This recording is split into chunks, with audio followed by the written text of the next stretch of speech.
আমরা এখন আছি খালিশপুর বিখ্যাত সেই সরকার সুইটসে, যেটা খালিশপুরের বিখ্যাত মিষ্টির নাম ছড়িয়ে আছে দেশ বিদেশে।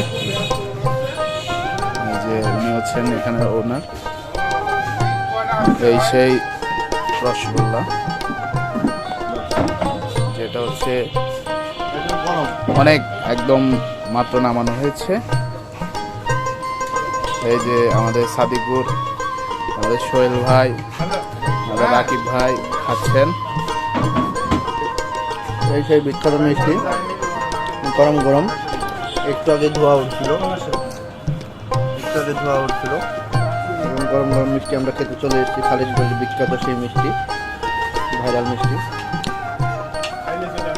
খাইলে চলে আসেন আপনারা। খালিশপুরের হচ্ছে আঞ্চলিক ভাষা, খাইলে চলে আসেন।